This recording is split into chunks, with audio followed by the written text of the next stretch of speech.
Good evening, I'm Jason Vio. Katarina is away tonight. This is CBC Windsor News at 6. Thank you so much for watching.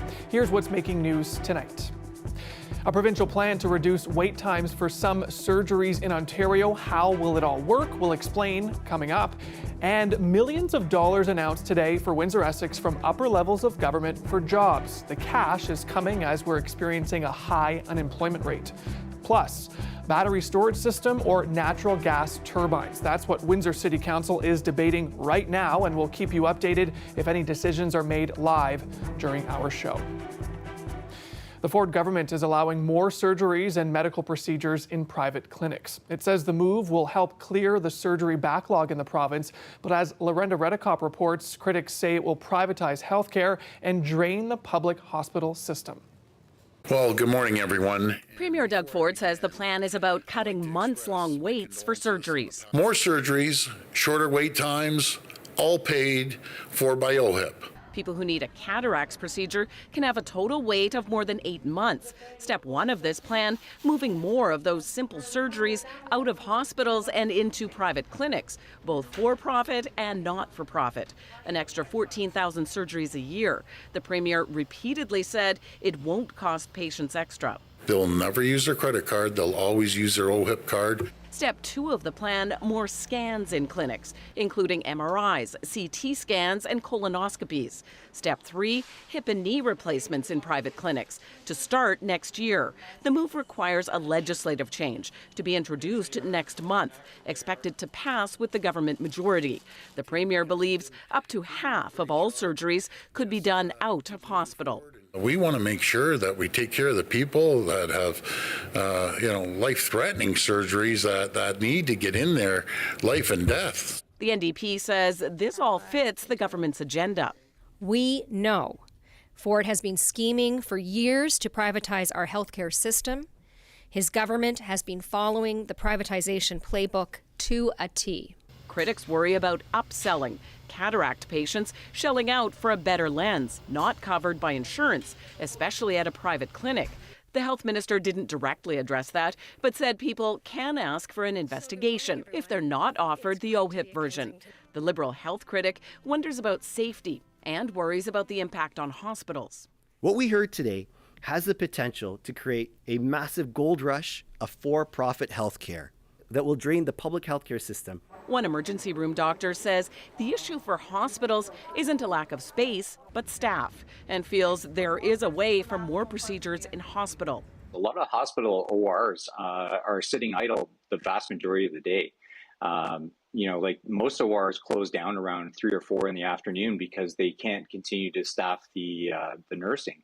Healthcare unions also don't like the plan, but the Ontario Medical Association and hospital CEOs are among those in favor. They say this can reduce the surgery backlog and free up operating room space in hospitals. Lorenda Redekop, CBC News, Toronto. Let's bring in our senior reporter at Queen's Park, Mike Crawley, to dive deeper into what today's announcement means. Mike, let's start with the big question. Will this plan work? Well, it absolutely could potentially work. From the people that I spoke to in the hospital system, they say it'll really depend on how careful the government is about handing out these contracts to do these surgeries and how rigorously they are monitored. Now, one reason why this plan could work is that the government isn't actually setting a goal that's particularly unrealistic. They're not trying to solve every problem within the healthcare system. All they're promising to do is to shorten wait times for certain procedures, cataracts, hip replacements, knee replacements. And look, if you devote resources towards those specific things, absolutely you can reduce those wait times. Now, the NDP's Marit Stiles pointed out that cataracts and knee replacements, hip replacements are not what are causing the crisis in the healthcare system, and she's, absolutely correct on that. In fact, Ontario is actually the best place in Canada to be waiting for a knee or hip replacement. The wait times here are shorter than in any other province in the country. But if the government decides it wants to make those wait times even shorter, then absolutely they can accomplish that. So if this plan really could reduce wait times, Mike, why is there such a passionate debate over it? Well, it's because of the big choice between whether these specialized clinics that would do these surgeries are operating on a not-for-profit basis managed by the hospitals, or on a for-profit basis managed by under the private sector. Now, the government's announcement allows for either of those models, and the government really wanted to emphasize the not-for-profit side of these things. So they held the announcement at a not-for-profit clinic that does cataract surgeries. But the fact is that this does open the door to more surgeries being done in for-profit clinics, and there's a lot of people who are really concerned about the idea of corporations getting an even bigger share of our public healthcare dollars than they already do. So let's get at the politics here, Mike. Why is the Ford government doing this, politically speaking? Well, I would see two reasons, and the main political reason is that they want to be seen to be doing something to address the health system, to improve the health system. And this is a thing that they can tackle, these wait lists. They'll be wanting 3 years down the road, when the next election rolls around, to point at the wait times and say, see, here's what we did. But there's also quite likely an ideological reason too. Now, the government and Premier Ford would probably deny this, but the fact is Doug Ford talks a lot about how government should be run like a business. He talks about how the private sector is more efficient than the public sector. And today, in his off-the-cuff remarks, he kind of revealed some of this thinking when he talked about some things that he'd heard from some hospital CEOs.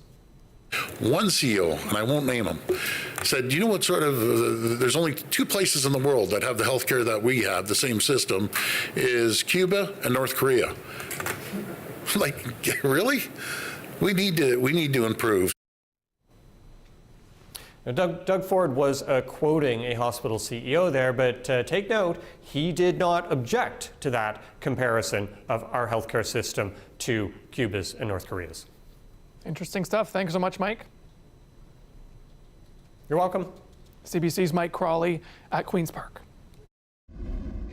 Back in 2020, if we didn't do this, our wait list for cataracts would have been insurmountable. It would have been into the thousands. Windsor Regional Hospital is pleased with the provincial government's announcement today. The hospital currently has a partnership with the Windsor Surgical Centre, where only eye procedures are being conducted. Mouget calls their relationship, quote, beyond positive. He also says the hospital's waitlist for cataract procedures is within provincial guidelines and improving. The hospital's chief of staff says there is more room, though, for more procedures to be done outside the hospital. There's no reason why orthopedic procedures, arthroscopies, day procedures can't be done in the outpatient setting. There's no reason why low-risk endoscopy procedures for upper and lower scopes and colon cancer screening and other diagnostic tests can't be done outside the hospital. And that relieves the hospital of a huge amount of pressure, creates a little bit more of a gradient as opposed to this huge step between what's being done now in the community and what's being done at the hospital level.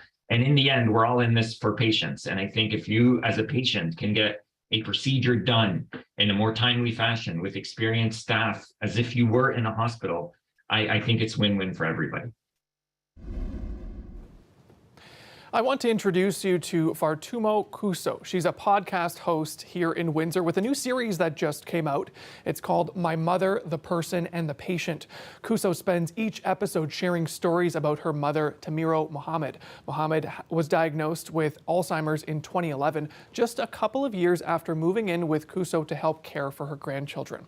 Kuso says the podcast is a way to honor her mother's storytelling skills. She hopes that people listening might benefit from her experience caring for her mother after the diagnosis. You can find it on Amazon Music. Each episode is about 25 minutes long.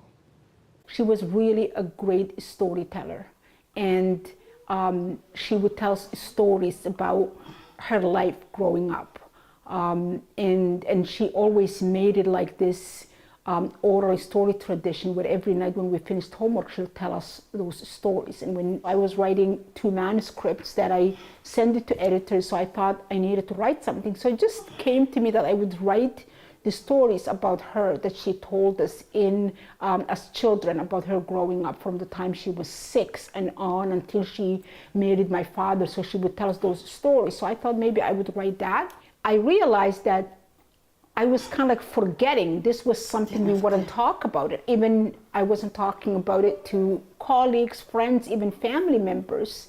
So I decided to create this podcast where I look at, my mother, who she was as the person and who she had become. So we celebrate both sides of her and not just make the disease define who she is or how we remember her. Number one goal for me is if we could remember when we're caring for a loved one, whether it's illness or disability, that if we could remember the person besides whatever limitations that they have, kind of like understanding that there is a person behind the illness or behind the disability. In other news, the Prime Minister will be in Windsor tomorrow night. Justin Trudeau is here for a fundraiser expected to start in less than 24 hours. Meanwhile, earlier today, both the provincial and federal governments handed out money to companies in Windsor, Essex. Millions of dollars were given to 4 local companies to create new jobs. This is all happening as the region grapples with the highest unemployment rate in Canada. The CBC Windsor's Dale Molnar reports. This is why I'm here today to deliver some very good news. Federal Development Minister Philomena Tassi announced money to help buy new production equipment for this capsule-making firm in Lakeshore. That funding is helping to create 50 jobs. She also announced $5.3 million more for new equipment at 2 other county firms, which will create another 55 jobs. Meanwhile, MPP Andrew Dowie was in Oldcastle announcing more than $500,000 to help a manufacturing firm buy new equipment to create 15 high-paying skilled jobs. Windsor's unemployment rate sits at 8.2%, the highest in Canada.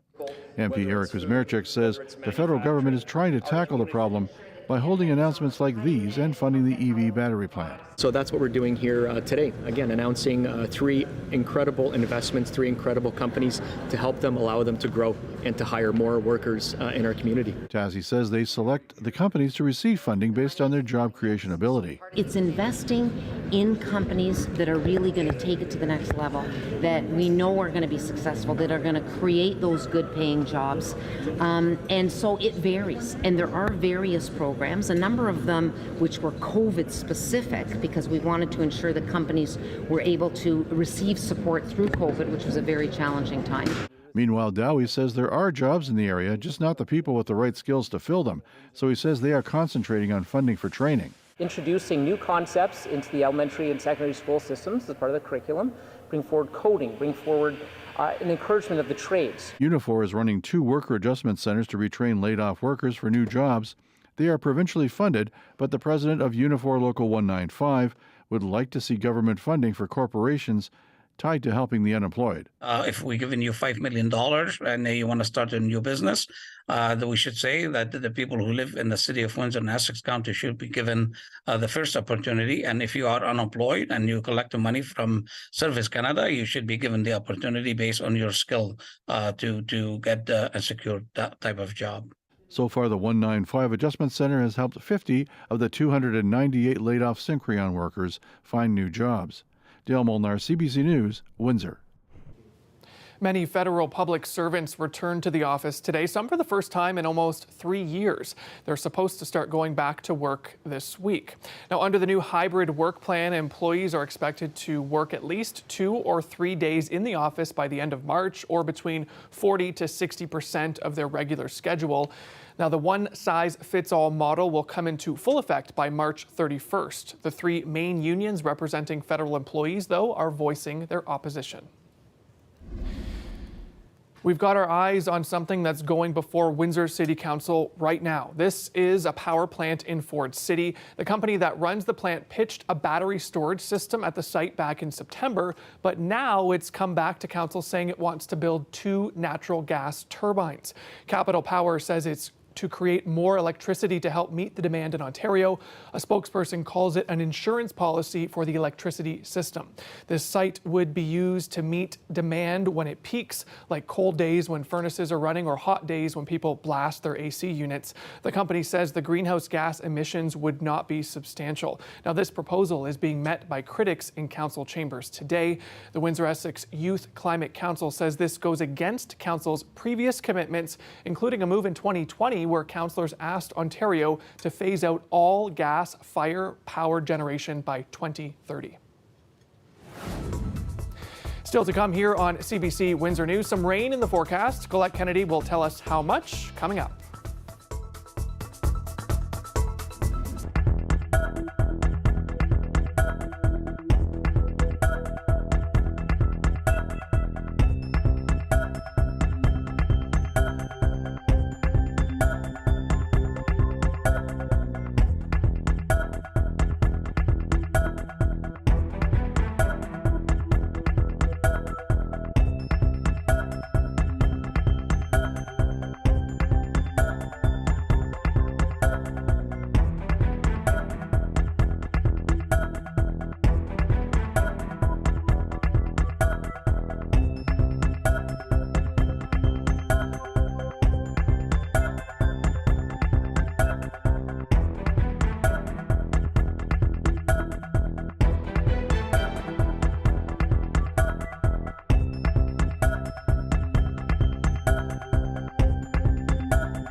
Today is Blue Monday, what some people call the saddest day of the year. Now, this started out as a publicity stunt, something used to sell vacations during the winter, but it stuck around and it gives us a good excuse to check in on how people are feeling. So today we went out to ask people what makes them happy. Firstly, I would definitely choose my opportunities and chasing my dreams, because I have a lot of dreams and I want to fulfill all my dreams. What are you doing, Bobby, to stay happy on a day like today? Walking my dog Jordy here, who, you know, generally makes me happy, and then going back to work to do what I love, which is what I do most Mondays. We were just in art class and I'm hanging out with Julia, so I've actually been pretty happy today. So yeah. That's good. And Julia? After this, I'm going to Twisted Apron with my boyfriend, so we're gonna get some little brunch going on, and we're gonna stay happy that way. It's sunny out. It's just another day of the year, right? But we're lucky to live in Windsor, where the sun is shining on a day like today, right? Oh, for sure. Oh yeah, for sure. It's the most depressing day of the year. What do you do to stay happy on days like today? I hang out with my fellow council colleagues and go over budget reports. Nothing makes me happier than doing that. Sounds great. Well, have a beautiful day. You as well. I try to stay busy and not think about being depressed. Coffee is actually a very good antidepressant, so I drink more coffee than usual. Hasn't that always been the answer? Just a little bit of coffee? That's always been the answer for me, at least. And Colette Kennedy joins us now for a live look at weather. Colette, I don't know if budget reports make me as happy as that counselor, but I have to ask you, though, what makes you happy? Yeah, well, I can't concur with the budget reports. That would bring me down, I admit. But walking my dog, you know, when my dog walks me, let's truth be told. But yeah, it's so nice to get out there, and I find it's a motivator when we actually had some sun returning to want to get out before the sun sets. So I went out, and then it's like, oh, I want to go out again because I want to get out there and enjoy it. So I hope everyone else had a chance to do that. And now we've got these changes coming. In fact, I'm moving into southwestern Ontario as we speak. So look at the temperature profile here, and that's really important. Not just the temperatures at the ground, at the surface, that leads into it, but also what we see in the atmosphere above the ground. So with some warmer air aloft, colder air at the surface, there is going to be a component of freezing rain to the system that is moving in. We aren't likely, although there's a bit of a mix here for southwestern Ontario, mostly because of the temperatures and the temperature profile, it's going to be rain that we're seeing, and not that heavy as it is. So you can see on the radar where there's some of that mixing, but mostly it's just some lighter showers starting to trickle in, getting a little heavier there, pushing towards Point Pelee. And then what we'll be seeing as we move forward in time is this continuing to move eastward. As it presses east through the overnight hours, it's more in that direction where that risk of freezing rain is in place, and Environment Canada has issued a freezing rain warning. Windsor not in this, Sarnia not in this, Leamington, Chatham-Kent not in this. It picks up around London and Middlesex, but for anyone traveling overnight tonight, if that happens to be part of what your job is, or you just have some reason you need to be out on the roads, keep that in mind. Really can be very, very dangerous, and carries on into tomorrow morning and keeps tracking eastward, that freezing rain. So we will see this weakening as it moves in. That could be a bit of good news, but it's often on those bridges and overpasses where you really have problems, and on untreated roadways and sidewalks, all right? So in terms of the amount of rainfall that's going to come through and press through with this, it's not that significant, probably 5 to 10 millimeters. That's what I mean by not that significant. But some of those isolated showers keep kind of swirling around, so we'll get breaks and then showers come back in. And that's generally just system one for this week. There's going to be another system that's going to come in. It'll be lining us up for overnight Wednesday into Thursday, okay? And that one, still probably a rain event. Elsewhere in the province, it will be more of a mix and some light wet snow. Ice accretion, again, not southwestern Ontario, but just a heads up. There's the amount of rainfall that I mentioned. You're not writing home about that one, but I think that's okay. And unfortunately, we lost our blue skies, but 8, very mild. Wednesday, still mild. Thursday, mild. You see why these are rain events primarily for the area. Thanks so much, Colette. I have to say I like seeing the mild temperatures because I do have some Christmas decorations I do want to put away before we get dumped on with some snow again. Oh, so you're just getting around to that. Good for you. Good plan. Thanks, Colette. You're welcome. Still to come, a travel insurance provider denied a man's claim because he wasn't sick enough. That story is coming up next.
The Transportation Safety Board is investigating what caused a small plane to crash land on a Markham road this afternoon. 16th Avenue near Buttonville Airport is now fully reopened after at the time, but thankfully no one on the road or in the air was injured. It was slated for landing at Buttonville. The plane suffered just minor damage in the accident and no cars on the roadway were subject to damage. It did cause quite the backup for road traffic for hours in the area, though York Regional Police managed to clear the accident and reopen roads after about 3 hours. Manulife denied a claim under an Ontario man's COVID-19 emergency travel insurance because he didn't get sick enough to require emergency treatment. The man's family contacted Go Public and Carolyn Dunn investigated. The sun, the surf. For 5 days last March, the Clayson family of 4 enjoyed their slice of Caribbean paradise in Antigua. The resort was beautiful. The beach was beautiful. It was a nice, relaxing, really nice family time. It would all come to a grinding halt when Rob Clayson tested positive for COVID-19 2 days before boarding their flight home. I mean, you're sick, there's nothing you can do, right? So, but I thought that's the purpose of buying insurance, right? The Claysons had Manulife emergency COVID insurance included in their vacation package. They'd also purchased trip interruption insurance and cancellation insurance through Manulife. So imagine their surprise when They responded back to me to say, we're not covering you because you didn't seek medical treatment. their travel agent looked into their claim and concluded you tested positive for COVID-19 but did not need emergency medical treatment. A COVID-19 positive test result is not considered a treatment. In other words, because Rob Clayson didn't need to go to hospital, his claim was rejected. Oh, it was awful. I have to say, I don't know how else to say it. It was awful. But in the policy itself, the definition of treatment includes but is not limited to investigative testing. This personal injury lawyer calls it an unusually clear case of a bad denial. This is a claim that falls within the 4 corners of the policy. It's one that should be paid out and covered. And it's really not dependent upon how sick the person is. Manulife declined an interview with Go Public, but after we got involved, they changed course somewhat, reimbursing the cost of Rob Clayson's flight home, as well as a portion of his extra 3 nights at the Antiguan resort, which he spent alone, isolated in his room, sick with COVID. Carolyn Dunn, CBC News, Calgary. If the middle of January has you wondering if you'll ever get out of winter, take a look at this. It's the world's largest snow maze, located, fittingly, just south of Winnipeg. And this year, it's getting even bigger, currently boasting 1,400 meters of corridors. It's getting a new restaurant and a pavilion with live entertainment. The maze, built entirely from artificial snow, entered the Guinness Book of World Records in 2019. That's it for CBC Windsor News. Thank you so much for watching. We've still got our eyes on council. They're making a decision on that power project in Ford City. For all the latest, you can head to our website, cbc.ca/Windsor. Have a good night.